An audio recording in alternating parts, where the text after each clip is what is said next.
Blue Ninja is really one of our main chat people recently, so big shout out. Does he show up every week? Most, yeah. Nice. We can't hear you at all. The devout viewers. So there's no sounds, not even us being quiet. I'm hearing it. Yeah, I'm hearing it on my YouTube. Are you sure it's on Might be. our? Yeah, it might Very be him or quiet something. now. Very quiet. It is true. It is quiet on mine. Yeah, we'll turn up the sound. Give us just a sec. How did I do it here? It was like In advanced properties, and then turn it up to like 200%. I think you did 20.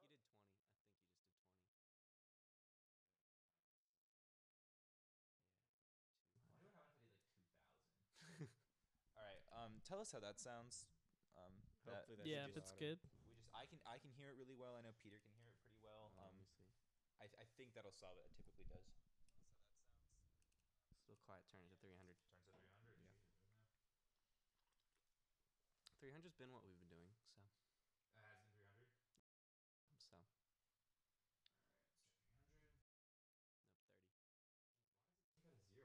Probably because it doesn't want you to go above 100. Yeah, probably doesn't have a Mac.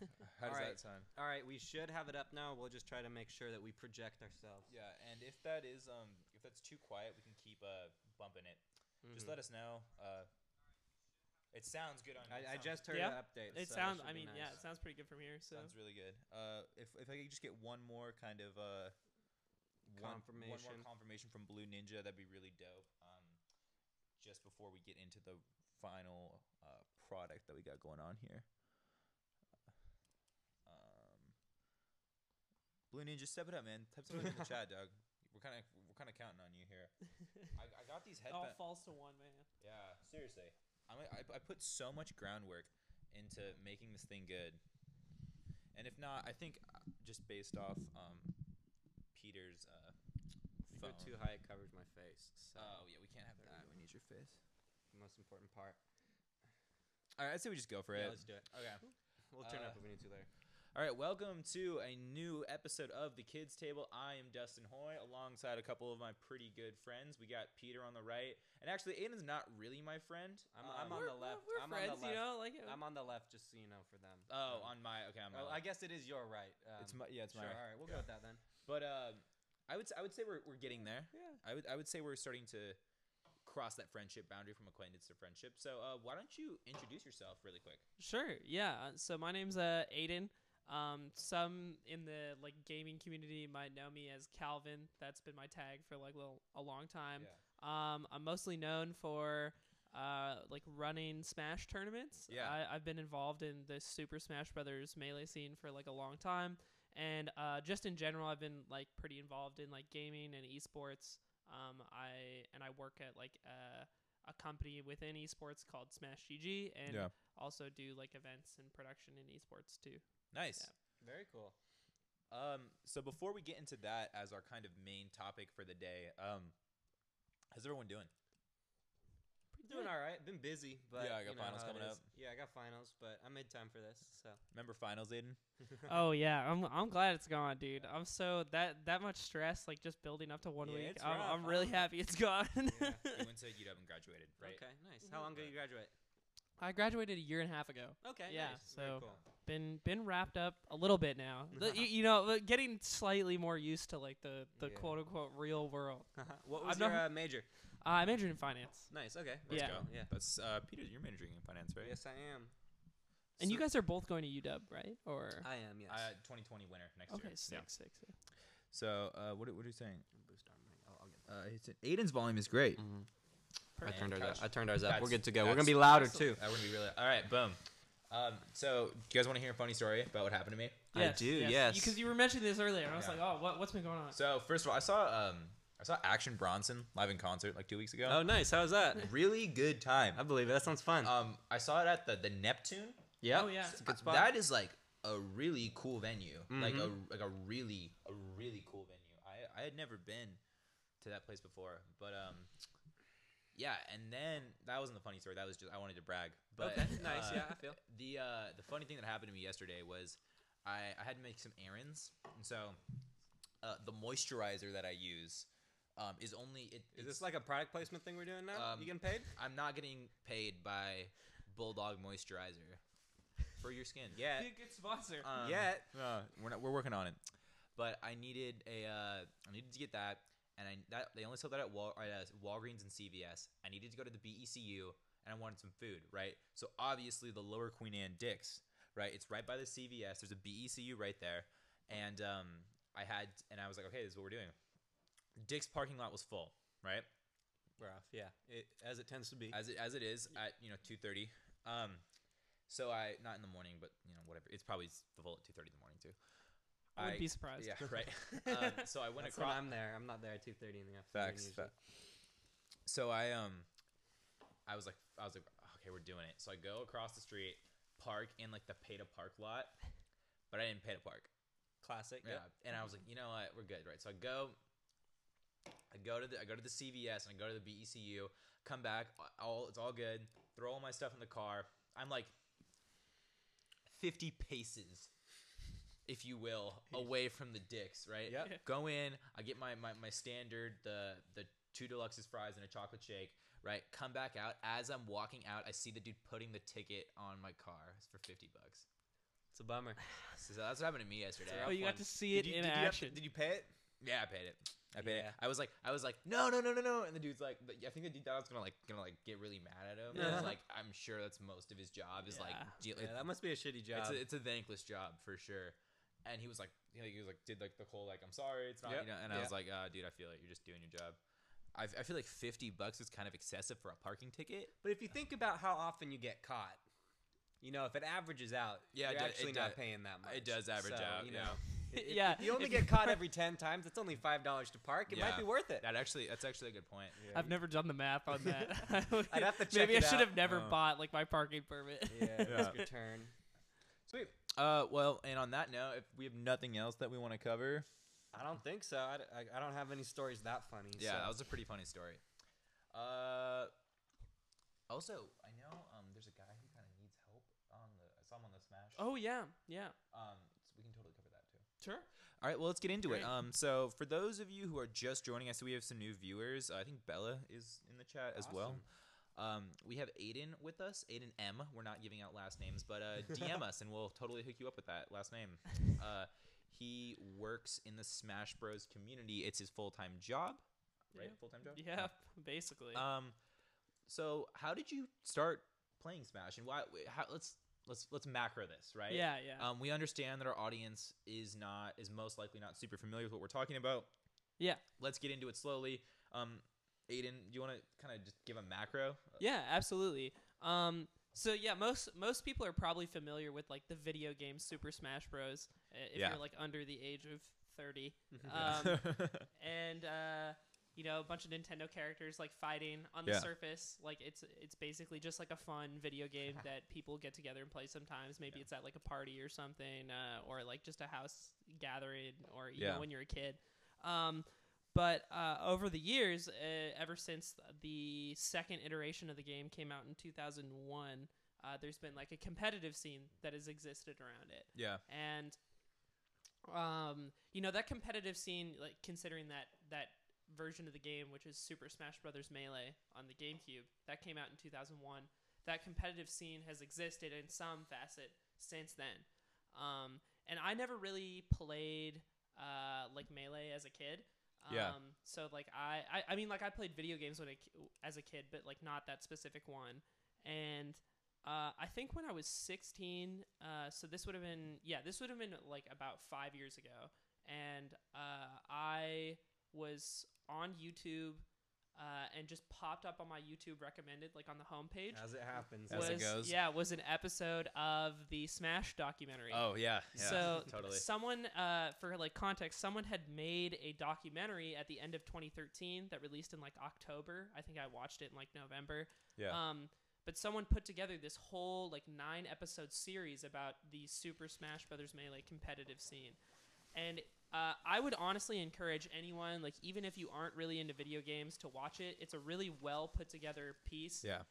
I say that as someone who like is really into like entertainment in general. I think Yeah.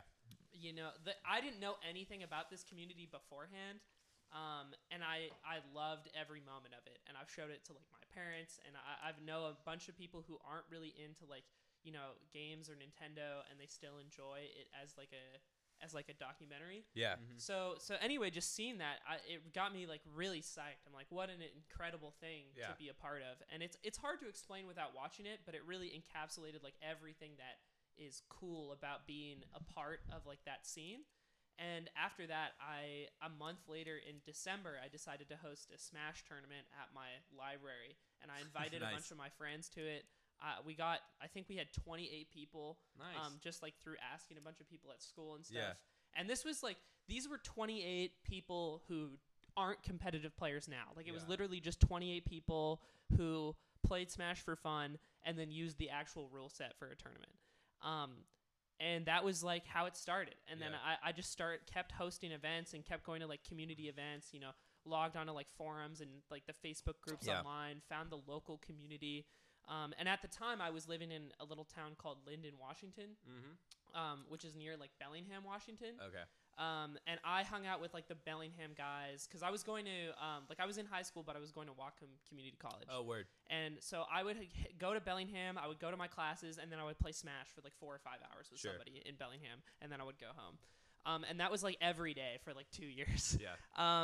And then all across this time, like going to more events and like starting to travel more, getting to know more people, I just loved it so much. And then I moved down to Seattle, and the opportunities in terms of like the player base here and like the tournaments to be Yeah. hosted just like really grew with it. And then sort of other opportunities came along as I kept doing that. Yeah. Yeah, totally. And just for some context, I actually showed Scott Grunhold's the Smash Bros. Documentary. Yeah, I mean, I remember you talking about it in high school. yeah. Probably like 4 or 5 years ago. Yeah. You were telling. I don't think I ever watched it, but I know you were telling me about how great it was. Yeah, so I showed my youth group leader it. Yeah. And he watched one episode, and like every day he would text me like, yo, just watch and this is a dude with like real life responsibility, you know what I mean? Yeah. He's not like and he was like, yo, just watch the new episode, like this is like his favorite one as everyone's is the Mewtwo King one, and he was like, this is so cool, like I'm so into it, like and so it definitely is approachable for people who like aren't Non-players. yeah, yeah, for yeah. I think non-players. it psychs people up. Yeah. My favorite story about the documentary is from I think it was before a tournament in Boston in 2017. We're still friends now. Like we still like talk occasionally. But I went out to Boston early that week to go on a date with this girl I had Word. met, and then we bumped into someone on campus that I didn't know and she knew, and then we're all like talking as a group.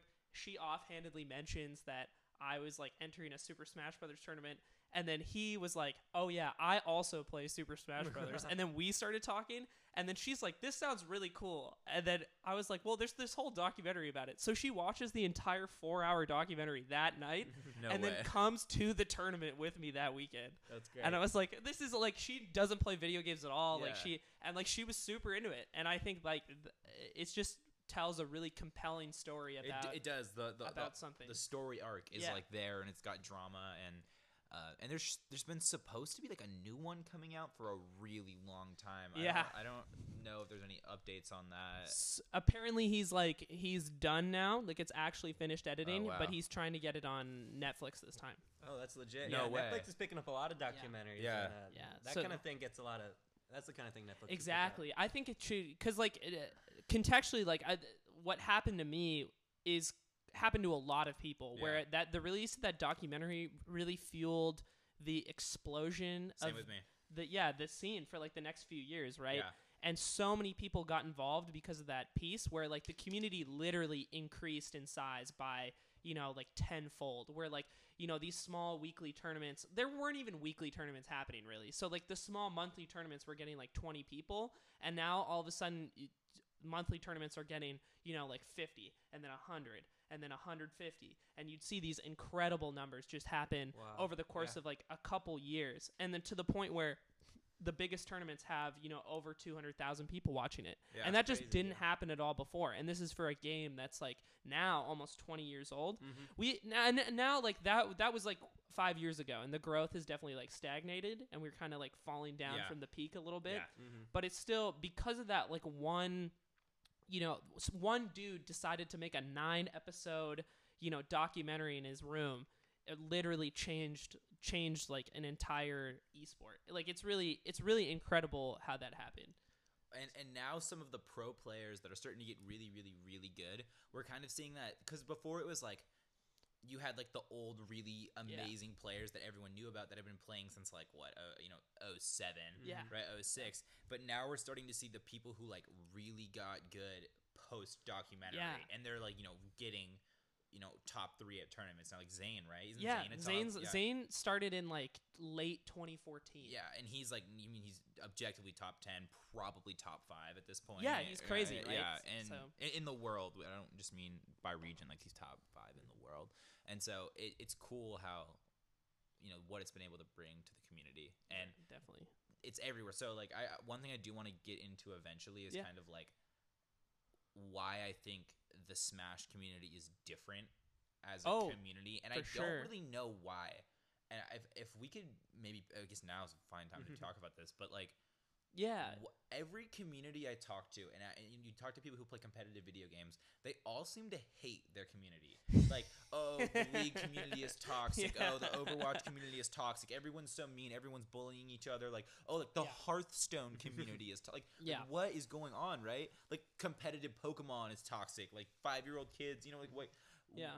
But everyone universally seems to agree that for the most part, the Melee community is super, super friendly. Yeah, with exceptions. I would say for the most part, right? It's like there's always going to be exceptions. I think with any gaming space, there's still like traces of like problems that exist in all of them, right? Where there's like, like for example, there's like if you look at the gender ratio of any gaming community, doesn't stand too well in like a women's favor. Not at all. And as a result, I think like there are issues that women have to deal with in these communities that like you wouldn't in a space that has like a 50-50 ratio, for example. Yeah. There's very little women representation. But I do think this community has it better in a lot of ways. And I at the core of it, I think it's because the main social spaces that you interact with people in this community, or at least historically, it might be changing in recent years, but I still think it's much more so than other games, is that you interact with people in person. Yeah, that's and a really that good completely point. Changes the way you get to interact with people, right? Is like when I log into Counter-Strike and I play, I play Counter-Strike with like 9 other people, and I don't know any of them, and there's just voice chat. Well, surprise, I'm getting called racial slurs because like people can say anything without repercussions. Yeah, because people suck. Yeah, exactly. And like, or in League, right? Especially with text-based chat, I feel like it's really easy to say awful things because there's no grounds for empathy at all, because you don't see any emotional reaction from the other person. You just get to endlessly like be a terrible person with no like consequences for your actions. 100%. And in Smash, because like even though it's grown so big now, there's still this like culture, this feeling of like tight knitness. Closer to the mic, Aiden. And I don't really think there's other communities where that's replicated in, at least not on a large scale, where like I get to go to like any given Smash tournament, like whether it be the one like a weekly one at UW, and we show up and we just hang out and like we talk to each other, we play, we see the same, like a lot of the same people we see every other week. It's a fairly easy to like meet new people if new people do show up. Yeah, like it's such a different environment than you sitting in your room alone, logging into some online game and playing by yourself. Yeah, 100%. I think that's the basis of like what makes it different. And then also these like, I think on top of that, we perpetuate certain cultural values through things like the documentary. So people come into the scene with a vision of the community like the documentary in mind, and that affects the way they behave too. Wow. I never thought about it like that. Okay, so you moved to Seattle, like 4 or 5 years ago, something like that? And do you immediately just start hosting tournaments when you show up, or is there already a scene you kind of hop into? What's that timeline look like for you? Yeah, so I think my first quarter at UW was September 2015. Okay. And then I got like involved with the local club, not in like an organizational way, but starting to like hang out with the people. I was already familiar with some of the people there just from like Just larger showing up, tournaments yeah. beforehand, and then started like going to the club and competing more. And then the big thing that happened that year was the first week I took like a CRT like box TV because the game is old, so we play on these old TVs. And I just set one in the lounge of our dorm with a GameCube. What dorm were you living in? I was living in Haggett Hall. All right, yep. Yeah. Right next to the famous Ted Bundy dorm. Yeah, I mean, I lived in McMahon. Yeah, so I was in the Ted Bundy you dorm. were in the Ted I Bundy was dorm. So I set that up, and then two people were like familiar with Melee. One person like played somewhat, and then we started playing, and then we got a ton of other people on that floor to start playing. That's awesome. And yeah. we made like a literal like dorm competitive community where every single player except myself was like brand new to the game. So they didn't have anyone to like stomp on them at the beginning, and they all got to like learn together. That's important. Yeah, it's really important. And I just I would say I kind of like gathered that group together. I wasn't like hosting like tournaments in the dorm necessarily. Other people ended up doing that, which was fantastic. Yeah. But just by getting like that first CRT, and then we got 2, 3, and then for a while we had 4, and like every evening of the week you would have like at least 3 of these setups full of people. Wow. And at almost any given moment through that first year, 2 people would be playing on one of the setups. I love it. And it was cool because you could just always play with people, and it really made like that group of people that started playing then. A bunch of us are still like really good friends, and quite a few of those people like still enter tournaments like to this day. So like Wow. that was like the first thing I did. Yeah. And then I kind of like I thought when I came to UW, I thought I was gonna get more involved with the club, but I didn't really. Like, I don't think our interests really aligned in the sense of, like, what we wanted to organize. Sure. So I kind of, like, the club, like, would do their own things. You mean UW Smash Club? Yeah, Okay. the UW Smash Club. So they kind of, like, would keep doing their own things. And then in January 2016, I threw my first, like, big tournament in Seattle, which was Emerald City 1. Oh, word. Yeah. Okay. So Emerald City happened. I paid for, it was a famous player's like flight to like come out to the tournament. Who was it? Just out of curiosity. It was Hugs. No way. Yeah. So it was Hugs, and then we had no one was like flying tournaments out at the time, and then and we didn't have any like big new like regionals like that, and I thought I was going to be able to get like 100 to 150 people. Yeah. And then that first tournament got like 280 total entrants, I think. Wow. It like blew up. So and then club ended up stepping in to help like supply a lot of the equipment, help me run it, which was really great on their part. And then that first tournament like really kicked off like the next few years because we kept doing Emerald City. Well, yeah, because there was Emerald City 2 and 3, right? Yep, 2, 3. We're on like if we do another iteration, it would be 8. Oh wow! Yeah. Because I remember I went to the one that S2J won. That was number 2. Yeah. So I was there. I was getting stomped back then. Man, and I think a great point that you're talking about, and something that getting back to this idea of community that I don't really understand, like, there's something about this community that people like you, people like me, everyone in their own way is very willing to participate, help out, and kind of go the extra mile to make sure that it succeeds. And my example of that is I would pick up and drive this really bad player every week to UW Smash. Yeah. He lived in Magnolia. My car, like I'm broke, right? Like I barely have money for gas, right? Yeah. But every single week I would pick him up.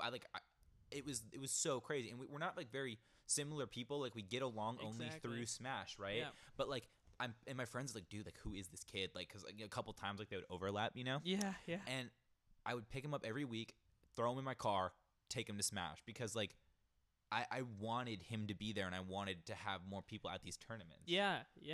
And there's definitely that culture of like housing people you just like haven't met 100%. before, or just picking people up on a road trip. And I think as the community has grown, unfortunately, some of those things like slipped away a little bit, but at the same time they're still present, and they're not present at all in other games. Like you can't find those things in other games.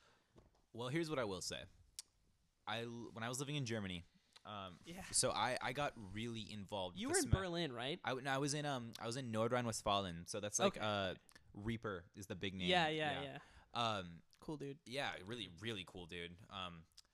And I was living over there, and I just posted in like the Germany Facebook, because the Smash community is like run through Twitter and Facebook basically. And I was like, hey, I'm this guy from America. I don't really know anyone. I'm looking for some people to hang out with and to play some Smash with, right? The German scene's a lot smaller, but they like referred me to this one dude who kind of lived in the area. Yeah.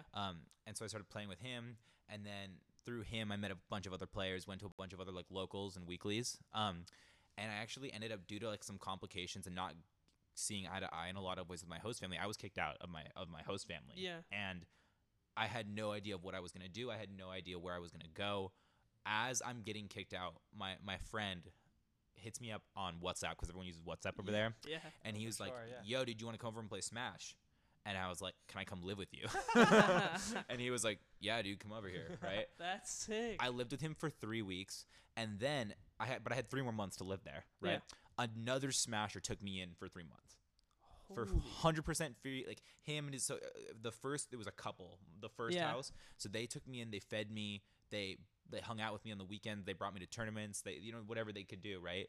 And then the next family like was more of like my official family. Yeah. Set up through my program. They took kind of responsibility for me, and they housed me and fed me for 3 months.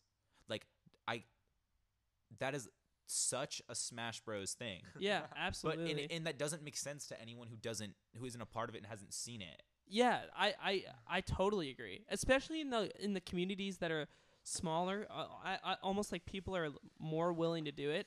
Because I think like spending a lot of time with the European communities and traveling over there a lot for Smash, like I've definitely noticed that culture is like even more prevalent there. And I really appreciate that. That actually like. I can think of like so few other hobbies that would like enable you to do that, because even if you have friends through an online game like League of Legends, I think you aren't discovering like new people all the time necessarily. You might find like online, like I've made online friends through League, but the list is like pretty small, and I interact with them on Discord, and if I happen to go to their city, then maybe I'll meet up with them.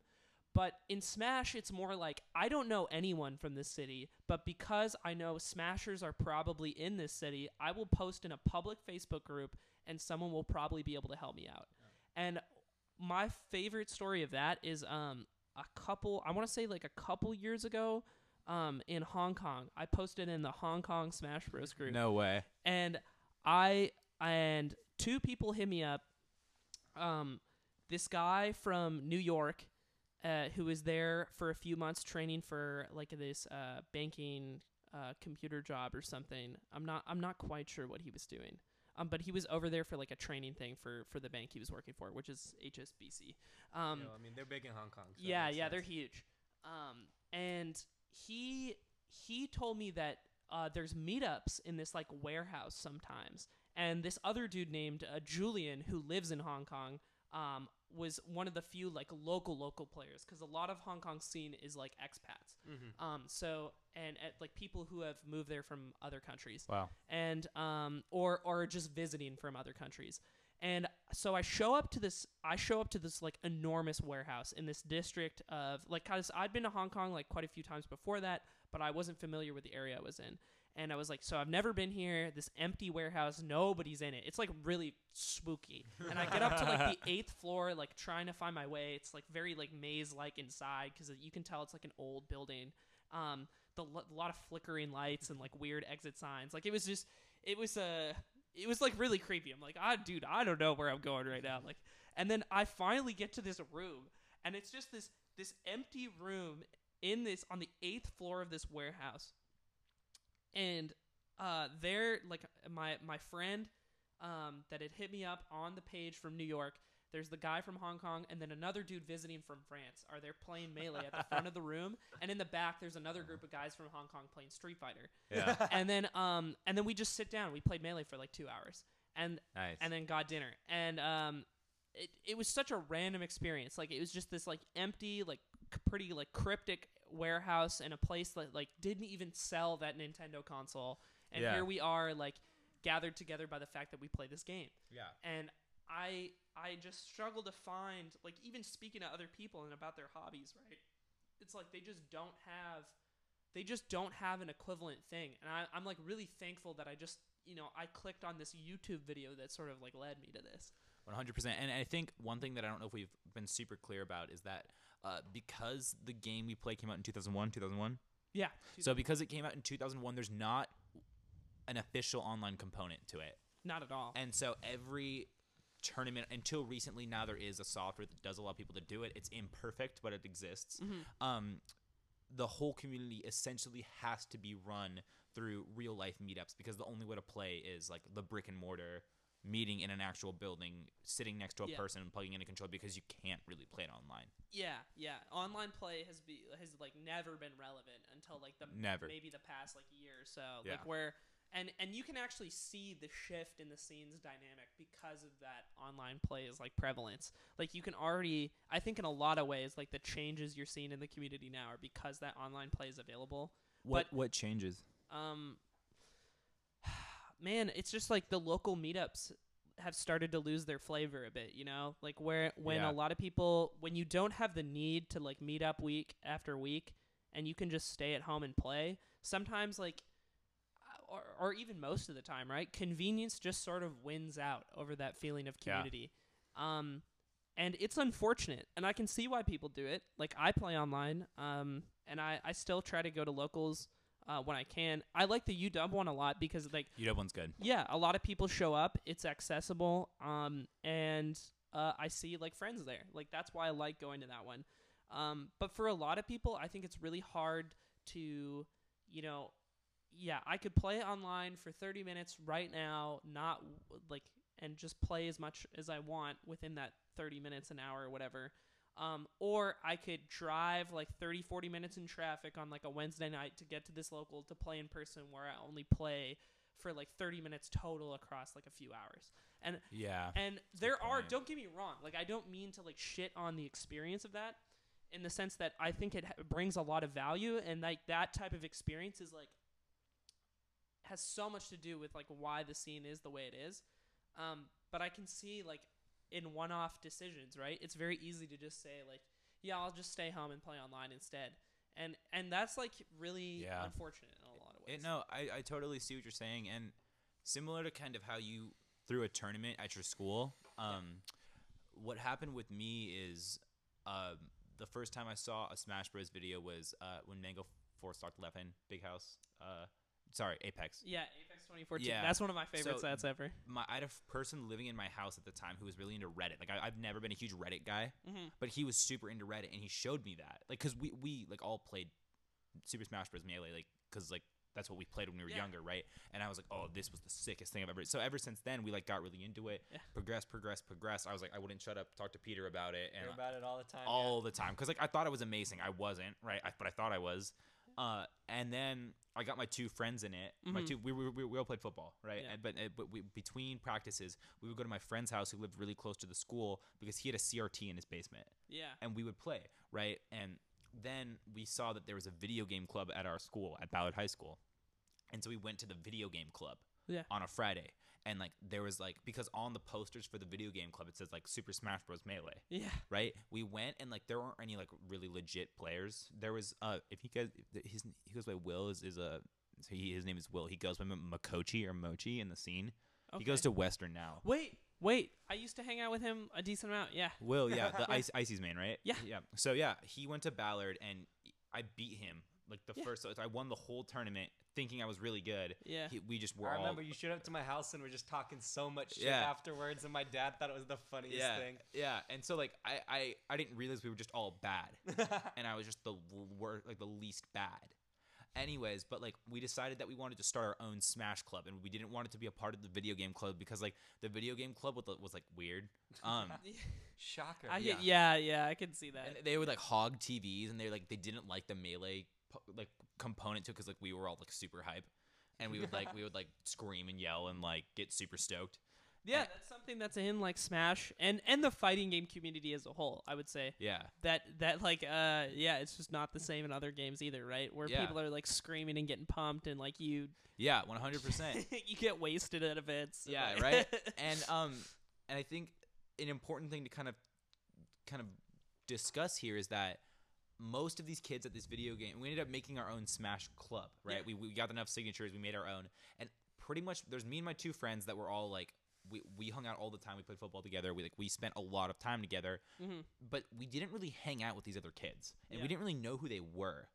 And I remember there was this moment where it was Will. I saw him in the hallways at school, and I'd never really seen him in the hallways before. And he kind of like looked at me, but then like looked away, as if like I think he was kind of nervous to talk to me like in like a school setting, as opposed to a Smash setting. Yeah. And I was like, I went up to him and I was like, "Yo, dude, what's up? It's good to see." You know what I mean? Because like, I do think because of this game, I was able to kind of meet this whole new group of kids that like and who are super cool, super awesome. Yeah. But like, there was just no other way I would ever overlap with them. Yeah, exactly. You're like mutual interest. I think mutual interest in something that everyone who plays it, almost everyone cares about a lot. So and it brings together like a large spread of people that wouldn't otherwise interact. And like I think that's really cool. Let's talk about EGtv. Sure. So talk to me about it and talk to me about your job. Us. Yeah. So, so there's like two components to my job, I guess. There's What is your job? Where do you work? So I work at Smash.gg, which the name is like a little misleading. Smash.gg is a tech company. It's a tech startup that's based in San Francisco. I work in Seattle, remote. I'm part of like Team FGC, which stands for Fighting Game Community, and I'm like an account manager. So the majority of the employees at the company are engineers, as you might imagine, who like do software coding for features and stuff. And for my job, it's more about managing like companies or partners that we could potentially work with to like launch cool events and launch cool features on the site. So like if we have maybe like if I had to use an example, like Beyond the Summit is like an organization that hosts like big Dota tournaments and Smash tournaments and other game tournaments. They approach us. They want to put together like a special event on our platform. We develop like features on our end to help accommodate the type of event they're doing.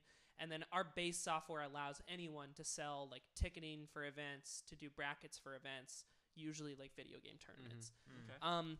So my job is to work within specifically the fighting game community and our like fighting game community partners. So like recently I just helped launch the new version of the Tekken World Tour, which is for Tekken 7. So it's not all Smash orientated. A lot of it has to do with like other games or other communities. I do like somewhat frequently get to work in like other communities outside of fighting games as well, which is pretty cool. And that's like my day-to-day. That's like my full-time gig. That company found its like origins in Smash, like helping like Smash.gg.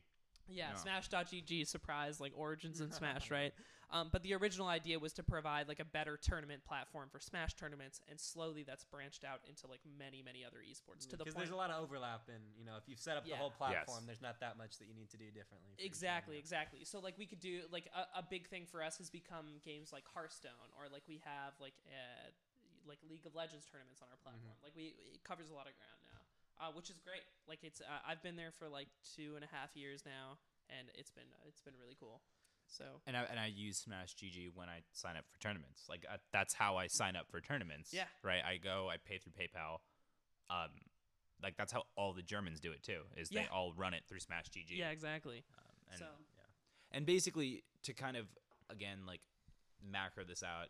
The way I view Smash.gg as opposed to him is it's just essentially a way where you can view every single tournament, you can view who's attending, all the specifications about the venue, you pay through the platform, and then but then there's also like, and then first there's that for Smash, and then every single game that the tournament typically hosts, right? So like, because most tournaments don't just have Smash, like they have like a lot of times, like at least especially in Germany, they'd have like a competitive Pokemon side thing, right? Exactly. Or like a like a Tekken or a Street Fighter component to it too. And then a lot of times you do multiple Smash games per tournament. Yeah, your tournament could like list a bunch of different types of events and stuff. Very cool. Yeah. So And then EGtv. yeah, so EGtv is EGtv stands for Endgame TV, and its origins. I'm not the founder. My good friend Eric, his tag also is like Iric, as he's like well known by. We met each other playing competitive Mario Kart Wii. Nice. No Legit. way. So that had a big online, like without delving into it too much. Like when we were like much younger, like middle school, early high school, we were playing that game like seriously, I guess. And it had a really like giant competitive community online, just online. And I met a lot of people through that over the years. Some of which I ended up meeting in person, like eventually. And Eric was one of those people who I knew of because he was sort of like famous within that community in terms of like content creation. And it was like a pretty large community. Like he had a channel with like, a couple like tens of thousands of subs and like would get kind of similar to us. Yeah, almost identical. Almost, I would say. yeah. We have like what 140, like not so you're 1,000, close, but right? like 140. Yeah. Period. Exactly. So we're getting there. So Speaking of which, anyone who's watching this channel, please hit that subscribe button and that notification bell. They Thank all you. have already. But shameless plug. Shameless plug. always. I mean, plug. is it even plugging if it's on your own channel? It's Like, not not plugging. really. So, no, I it's don't not think that's plugging. really Just a plug. reminding. I'm hoping we get some YouTube Smash Facebook group crossover because right now Blue is subbed, Oh, excellent. and I think excellent. he's That's the good only crossover. one. Nav wouldn't do it, and Nav's a bitch. So Pathetic. yeah, Nav is a bitch. Nav Nav is is actually a bitch. Nav is actually a bitch. Cool. Let it be known. So yeah, and we just knew of each other, and I don't think we like really became. We didn't really like become friends. So yeah, we started like talking a little more after a few years when we were on like the same team in that game towards the end of that game's life, I would say, and then when it was in the lead up to that Emerald City tournament. I think it was in September, so like right September, October, so like right when I got to UW, I hit him up, and because he had started Endgame TV already, originally as a way to provide more professional branding to Mario Kart tournaments, because that community was a shit show in terms of production. Like nobody was handling it very well. There was no professional like tournaments or streams or anything like that, and he wanted to like step up and do something new. So him and the person who's still our graphic designer today put something together for that the first Mario Kart World Cup, and which was like a huge deal, got like thousands of views on Twitch, which for that community at the time was like really, really cool. And so I knew that he was doing that already, and I was like, hey, do we want to take this brand and apply it to Smash tournaments, because I'm starting to get into like bigger and bigger events. And I knew a lot of Eric's work in the past, and even though we weren't super close, he seemed like someone I'd want to work with. And so he's like, yeah, let's do it. And then he came out. He streamed the first Emerald City. He was like our streamer for like the first two. oh wow, He stayed on like the floor of my dorm room. He flew out from Boston, like 4 of those. Like we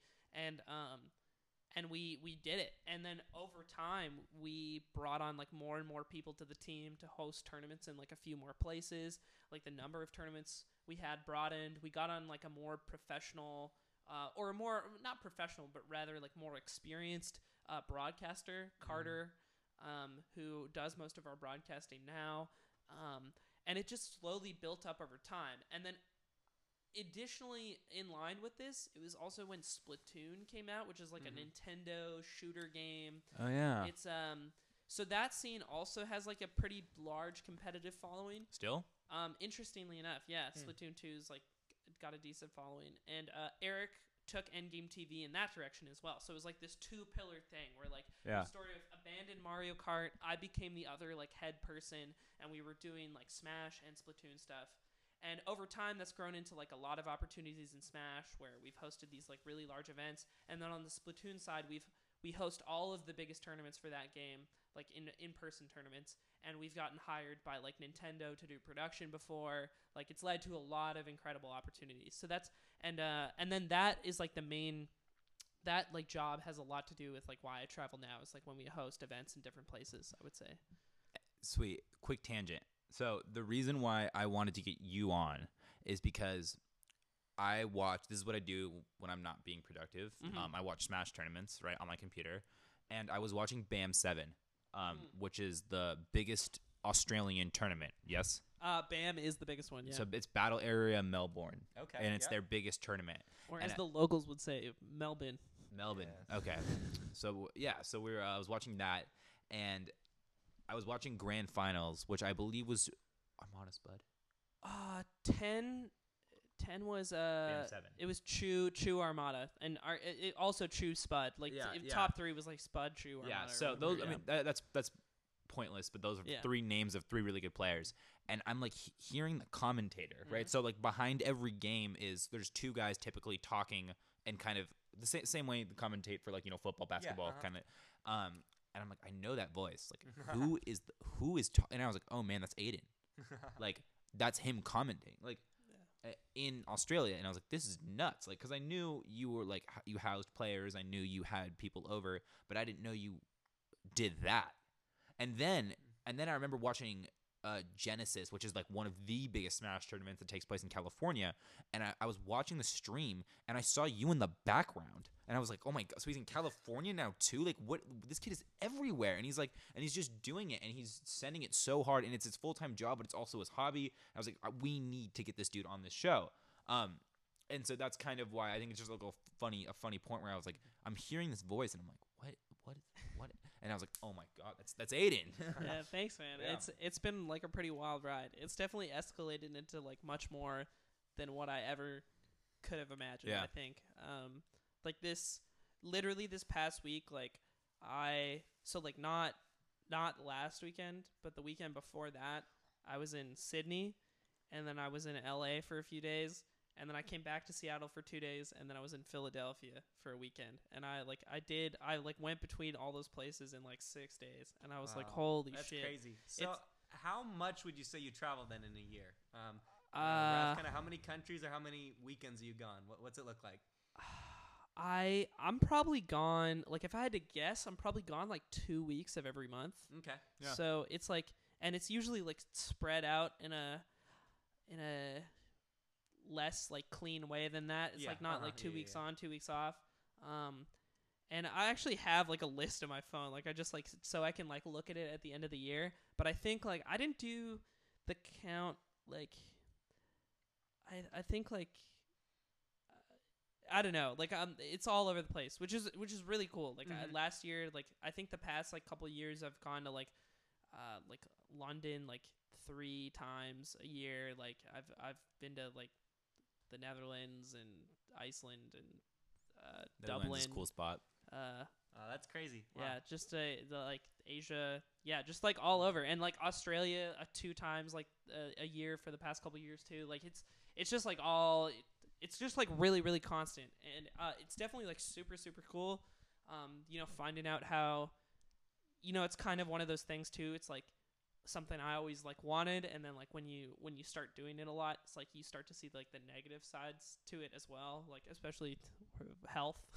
Like I got like sick like after this trip because I'm just like not sleeping at all, and like there's like definitely like and the jet lag and yeah all that exactly sort of just stuff. like coming jet back lag. from Australia's rough. Yeah, shitty food like on planes and stuff. Yeah.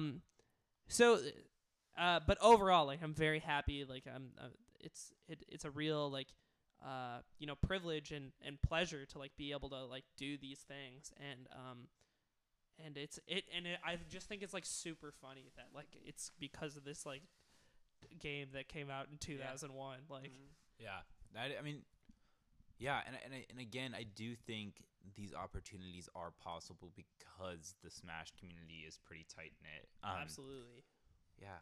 When I guess my next question is, when am I gonna get I want a commentator spot at the next big tournament? And I think, because here's my theory, right? Yeah. And I talked about this beforehand, right? So I play. In my heyday, I was top 10 UW, right? I was. Living the dream. I was living the dream. I texted all my friends. I got a text. I think you got a text. So I'm pretty good. Hell yeah. Yeah. Hell yeah. I don't think I've ever beaten you, but here's first of You're all, like I'm like not much better than you either. Like it's definitely close. it is close. It is close. But here's what I want to say, and I want to have this. I want to get this on record right now because I'm definitely not the best Falco in Washington or Seattle, but I'm definitely the coolest. The coolest Falco in Seattle. Can I go? Thoughts? I think you might be the coolest Falco in Seattle. Okay, cool. I can't say coolest Falco in Washington. Sorry. Isn't there a dude who just made like top 10 Washington who's a Falco? No, Jawanga was top 10 like last period. Isn't he? But he's not very cool. Oh, he's not. Okay. Yeah, he doesn't play. He's a cool guy. Like not a, like him personally. I think Sam Ganobrader is probably He's the sick. coolest Falco. He's in sick. Washington. Okay, so I'm the second coolest. Because Falco. you can be the second he's coolest Falco. super sick. Which is saying something. There's a lot of like sick Falcons in Washington. You know. All right, so I'm glad we got that on record because I actually would go to the bank saying that I'm the first or second coolest Falco. I've kind of forgot about him. He's nice. Sam's nice. So because using my skill set as and Sam's hands are fucked up. Oh, so yeah. he might not be at the top much longer. So I think I'm the I coolest. feel bad for Sam because like Sam is like one of my favorite people in the community. He's a perfect example of one of the downsides of playing this game too Does he have much, arthritis? where people start to have hand problems, like Yeah, really it happens, severe it hand happens, issues. yeah. I don't know what he has, Dude, but that's so I don't know. crazy. A lot of people have carpal tunnel. Yeah. It's pretty intense on the hands.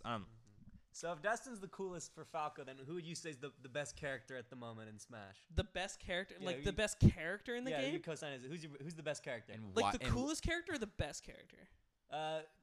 Go with both. I want to hear your opinions on both. Okay, I think this is slightly controversial. It's not that controversial, but I think the best character is Marth. I would agree. Okay. Yeah. I would agree. Controversial because a lot of people say Fox. Yeah. They're wrong. A lot of people historically like the answer was always Fox. Yes. And then over the past few years, like a lot of people have started to say Puff or Marth as well. I could see and Puff like that's too. pretty much the agreed upon top 3 right now Yeah. at the very least. Yeah. I think it's Marth. Okay. Yeah. Fair. And I think the coolest character, And why is it Falco? honestly, I do think it's Falco. It is. I think it's Falco. Yeah. It'd be I think Falco it's- or Falcon, right? Yeah. Those would be the two. I think or Falcon. Falco's actually cooler than I Falcon. think you so, know? too. He needs one less letter. Yeah. Correct answer is Donkey Kong, but that's Oh, all right. Oh, no. Yeah, Donkey Kong is Donkey pretty. Kong's cool. I only play Donkey Kong in any Mario game ever. I've never played another character in a Mario game where Donkey Kong is a choice. Donkey Kong's sick. Donkey Yeah. Kong's super sick in Sure. Melee. Yeah, he has some cool stuff. For He sure. who's the best? There's some DK who just beat. There's a player named Mo who's number 2 I've heard in about Denmark, him. Okay. and legit. he beat Professor Pro, who's No, we like did top not. 50 in the world. No, we. Yeah, he No. did, and in a tournament in January, and there's a venue of people watching this happen, Just right? laughing. And the tournament is in Denmark, so he's the hometown hero, and you're watching this Donkey Kong, who's like For context, Donkey Kong is a substantially worse character than Fox, who was Yes. arguably the best character in the game. Not exactly, true. Oh. exactly, and Mo, the Danish Donkey Kong, What a beat- legend. beat the top 50 world player, and it was the whole venue was like screaming. People rushed to the stage. Like, it was hilarious. I That's felt great. a little That's bad, but yeah. Mm-hmm. Yeah, so I guess when do I get my commentary slot? Oh, next Emerald City, easy. I actually think I deserve one. Yeah.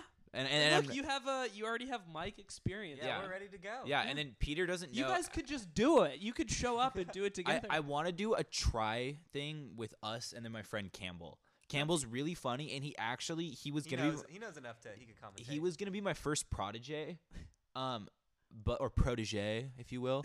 But he gets too salty when he loses, and I kept oh, beating that's his tough. ass That's so tough. badly. You gotta get over that. Yeah. You gotta get over that. that- I still get salty, but I yeah, do you too. definitely gotta get over it. One thing I noticed, you made a really good point, is it's really important when you come into the community to not have someone who beats your ass too bad.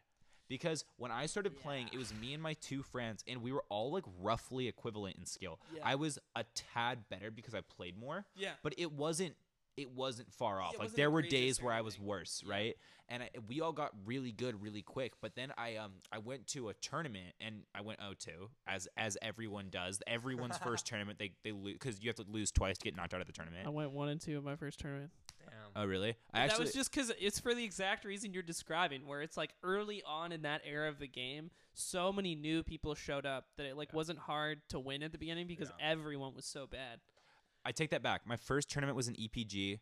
It was a Project M tournament, which is not Melee. It's like a clone kind of. It's a clone game. They turned Brawl into kind of more like Melee. And I actually beat a couple of PM players. My first Melee tournament I went on to.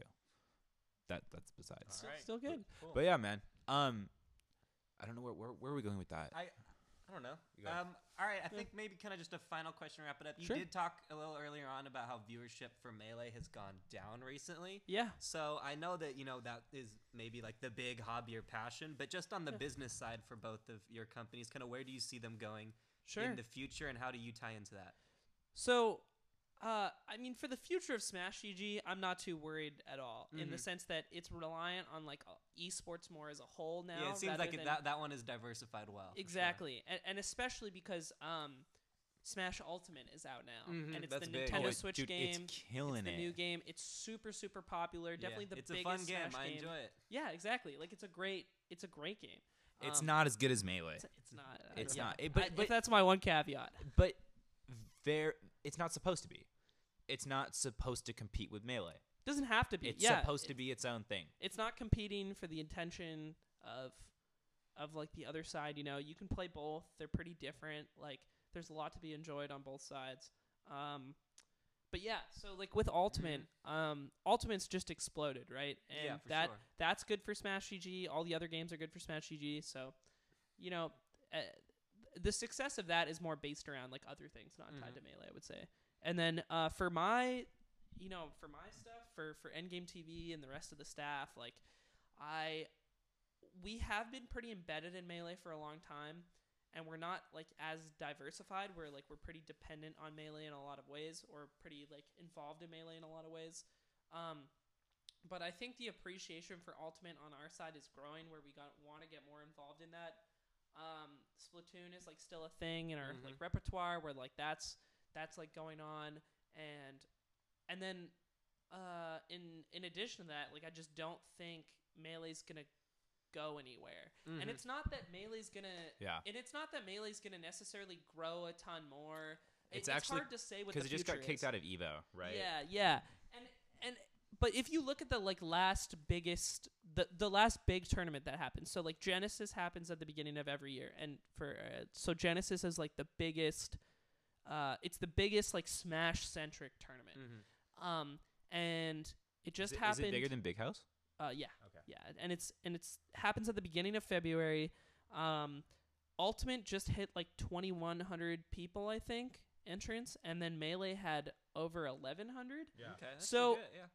For 1,100 is so much larger than the biggest tournaments that were happening like 2013, 2014. Like 1,100 is still a really big deal, and it's more that Melee dropped off and is like stagnating a bit, and I think we're either looking at a very long time of being around this similar level of activity, or we're waiting for the next thing to kind of like shoot us up. The next documentary, essentially, or the we were talking about the documentary being on Netflix, right? Yeah. And it's like, I think if that documentary is as good as the first one, with like new important stories to like show the existing community, but also just show like brand new audiences that maybe don't even have that much attachment to video games. If you put it on an open platform on Netflix where people are like looking pretty often to consume new content like that, and then it's also like available on YouTube perhaps. I don't know exactly how that works on their end. Yeah. But that could do a lot. I think that could definitely do a lot. And then there are other possible things on the horizon, like if TOs and community leaders make the right choices to help introduce people to the game. Because I think we're looking at a situation where, like, when Dust and I were getting into it, right? Melee was this thing where, all of us recognized from as a kid, where it's like it was this stagnant, cool game on the GameCube. Like, people got together and played Super Smash Bros. But you have to look, when you think about the like younger generation that's coming into Ultimate, a lot of them didn't play Melee at all because they're younger, and that's a good point. There's no nostalgia factor to like ride on anymore. Because and like, that helps with the longevity for exactly. sure. Yeah. It's like a way to introduce people to things, because I don't love Melee because of nostalgia at all now, but of the reason that I was got intrigued by into the it, yeah. documentary and got into it is because I recognize that thing. Mm-hmm. So Yeah. what things can we do to replace that nostalgia to attract this younger player base? What can we turn it into? Can we turn Melee into less of a game and a thing that's, just gets passed up by sequential generations to more of like a tradition and a sport where like soccer didn't die after like one generation of players because it got passed on by more people. Mm-hmm. So how can we turn and I think like other esports, like the one other esport that's like sort of been able to do that might be like StarCraft 1 I would agree. or and Counter-Strike in a way. CS:GO, right? Yeah, like CS:GO is like the third iteration of the game, but like the core components of it have stayed like very similar, right? And it's like there are certain, so how can we make like it less of a video game and more of like a sport that gets passed on? Yeah. Mm-hmm. Something that's kind of worth mentioning is that me and my brother would play Melee. My younger brother, we'd play Melee every night, like before I graduated high school. Yeah. And I know him and a couple of his friends. Actually, he's not as into it, like so. It's not like a result of me, but there is this. Him and all of his friends used to play Smash 4, and now most of them have switched over to Melee. Interesting. And they all play at the Ballard High School video game club, and they start it and they kind of maintain it and they keep that going. So there is still that nostalgia factor in a sense, but you're right. And fortunately, I think it's a good thing we can all agree on is Super Smash Bros. Ultimate is the first version of Melee or first version of Smash Bros. That has come out since Melee that the community has kind of been like, okay, this is good enough. They actually like it, yeah. Yeah. I think we can get that on was board. also an issue with the prior iterations is like Brawl Ultimate, yeah. sucked. The previous games is like ultimately you could tell when all the Smash 4 players moved on to Ultimate too. It's like they all fucking hated that game. Yeah, dude, dude, like, they right? all Yeah, hated yeah, yeah. Like I watched the best player for a long time in Smash 4. So basically, for those who don't know, Super Smash Bros. Melee came out in 2001. Brawl came out 2008, and then the next version after that was Smash 4. And now we're at Ultimate, right? And the thing that makes Melee unique is almost by accident. It is this like really, really competitive, fast, technical game. Yeah, literally all on accident. Literally completely on accident, right? There's like just random mechanics that aren't supposed to be there that are in there that make that you can speed it up, make it faster, switch it up. The creator of Super Smash Bros. Saw that, and he intentionally made the following version slower and more dumbed down to appeal to a more casual audience. Yep. And so obviously the Melee community hated it, but a lot of people switched over to it because it was the new version of the game, Yep. right? Eventually, the whole community died. Everyone came back to Melee, right? The same thing kind of happened with Smash 4. It's like it was slow. It was better than Brawl, but it kind of sucked, right? And so you had like a large community because it was the new game, and then a large part of the Melee community that was like, no, this game isn't good. Yeah. Right? And with Ultimate, it seems like Nintendo has found a way to make a slower, dumbed-down version of Melee, but not quite as slow and not quite as dumbed down. It is like there is a lot of room for combos. Yeah. There's potential there for it to be a really good game. Yeah, definitely. And we'll see where it goes, right? It's only been Yeah. out for a few months. I think like it's gonna have a nice, like, positive future. And Yeah.